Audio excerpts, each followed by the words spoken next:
Hello and welcome to an Axial SMT10 build episode from RC Empire, and welcome to the motor upgrade. Now this is more of a spontaneous, we've got a spare motor and ESC, let's stick it in the SMT10 and see what it does moment, rather than a well planned purchase and a build. So let's get on with it. Now quickly, before we change everything around and put the new brushless motor in, I just want to show you what the old system looks like so you can hear and see the difference when we put the new motor in.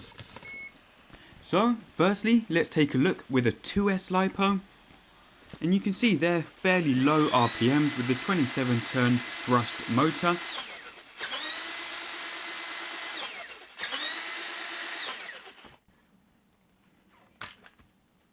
And they're on 3S quite a bit quicker, with a bit more punch as well. And that 3S LiPo is what we've been running it on since new. Now quickly, as you've seen, a little preparation for this stage of installing a more powerful motor. In the last episode, we upgraded the center gears in the center gearbox to SSD ones, and those should be good for any sort of power range. And you may also remember, we fitted the wheel wideners, which are still on there. What we didn't show you is that before we thought to put this brushless system in, we thought of upgrading the 27 turn brushed motor to a Tamiya torque tuned one and run it on 3S. But we never ran that because I don't think it would have lasted very long. And since we've got it, we might as well just put the brushless system in. So what we've got here today that we're going to stick in, as you may remember from our TT01 build series, is the 13.5 turn motor and 40 amp ESC that we took out of the car when we got it, and we swapped that out to be able to run in the Tamiya series. So what we've got here is a hobbywing easy run 60 amp brushless ESC and a Speedpassion 13.5R brushless motor. And these motors are pretty low budget, but we haven't really had any problems with this one at all. So the first thing we're going to do is fit the speed controller, and to do that you want easy access to the original ESC, so remove this top little panel with the driver and that just pops out. Again, use your magnet to collect any screws and stop them from being lost, and that just pops out like that.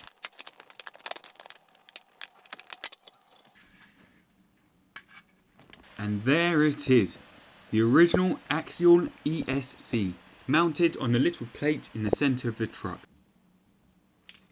You can see it's a pretty standard cheap ESC, like the ones you get from Hobbywing, with the two little tabs in there that you can use to swap between NIMH batteries and LiPo batteries and different running modes. And with the second tab, what you'd normally find is that this is to switch between forward, brake, reverse, or forward and reverse. But in this case, it's to switch between 100% drag race, 100% drag brake versus 50% drag brake, which is interesting. I had no idea this existed on this speed controller, and we should have read the manual. But out with the old, and to do that, just use a flat screwdriver to unstick it from the platform. And then what you want to do is open up this pretend engine cover, which holds the electronics.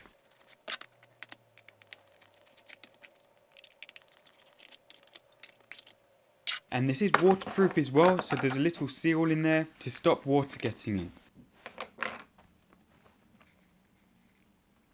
And once you're in, just unhook the speed controller, because that's all we're going to be changing. And that's it, the old ESC out. You can see there what the different tab positions mean as well now, and they'll just pull out and you can swap them over how you like.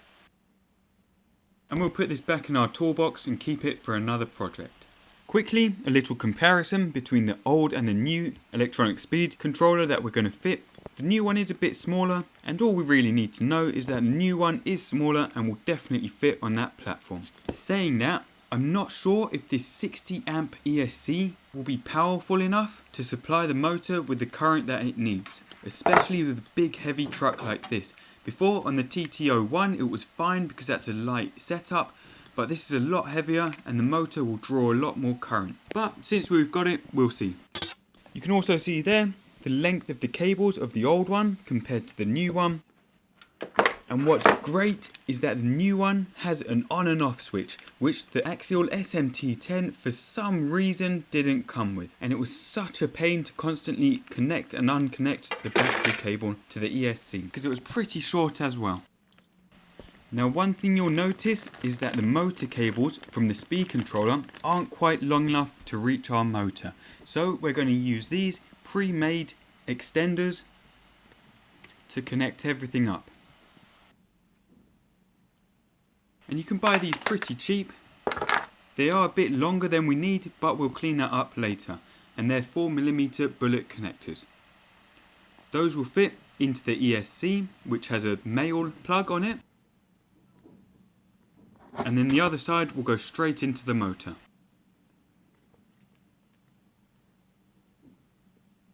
What we'll also do is put a little bit of tape around that clip just to insulate it.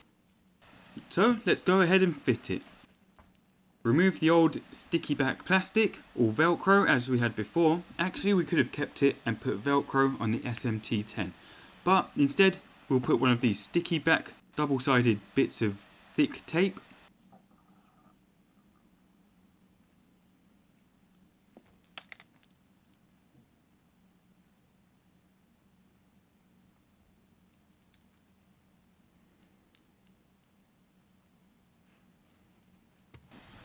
Peel that off and just stick it on the platform, making sure that you know where your wires are going to lead to and what way round you need to put it. And that's it. Next, trail your connector wire and the capacitors into the protected electronics box and connect that to the receiver. And then you can just go ahead and close that up. And now for the fun part, fitting the motor. As you saw last time when we were fitting the new center gears into the SMT10, it's quite easy to drop that center gearbox out. So unscrew these 4 little screws here. And that whole assembly will just drop out like that. Remove the drive shafts as well, and there you have what you need.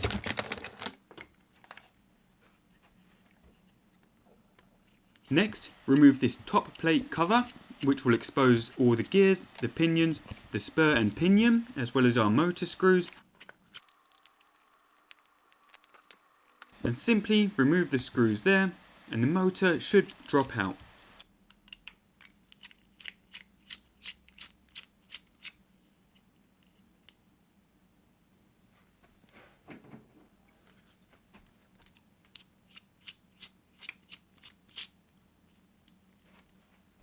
Again, make sure not to lose them or the washers.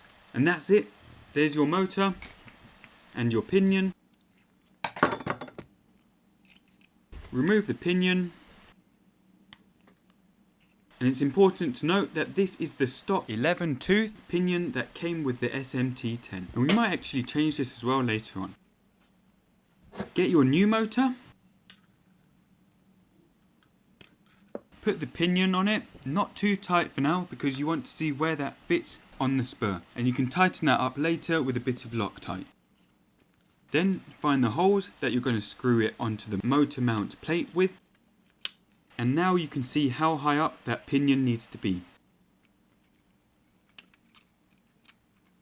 So just adjust it, and then you can use some Loctite to hold it in place, because that is one screw that normally vibrates loose. And then put your motor screws back on and tighten them up, but not too tight because we're going to want to mesh the gears. And in a situation like this, where we can see the gears and feel them, the way I do this is just by eye.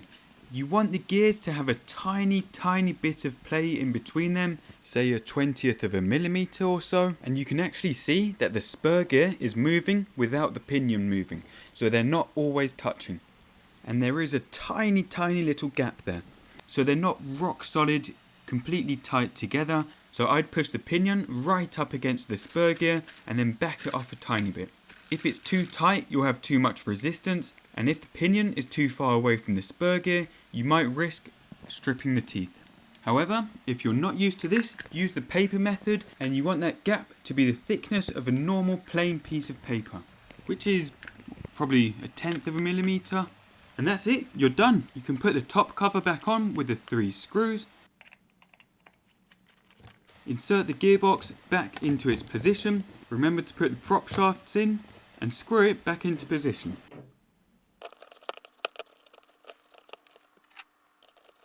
Again, be careful not to over tighten these screws because it's very easy to do, and strip the threads on the gearbox housing.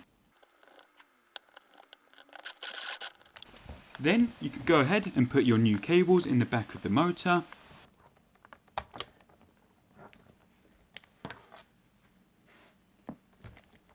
And connect those up to the ESC.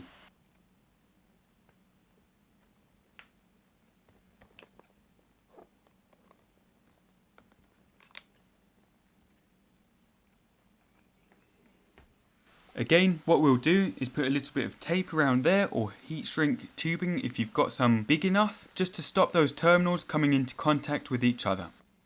And then get a zip tie and secure everything in place. To be honest, you can probably do a much neater job of it than that. But that's it, it should be ready to go. So let's give it a try. We'll start off with a 2S LiPo. And we just want to do a static test to start off with, just to make sure all the gearing sounds good and nothing's grinding or binding, and the electronics are all working as well. Everything's rolling nice and freely as well, and that looks great. A big old 3S LiPo now. There should be a lot more power. And you can straight away hear and see that I think there's more speed there than our first test with the 3S LiPo. But we will see once we give it a proper test drive outside. But that's it, fitting this brushless motor into the Axial SMT10. Super easy job, probably half an hour's work, and the only thing left to do now is give it a proper test run. So in the next video we'll be back with a speed run where we show you how fast this setup goes, as well as some awesome off-roading action. So do watch out for that. But that's it, please do rate, comment and subscribe for more content. Keep an eye out for our new website. Thank you for watching and see you soon.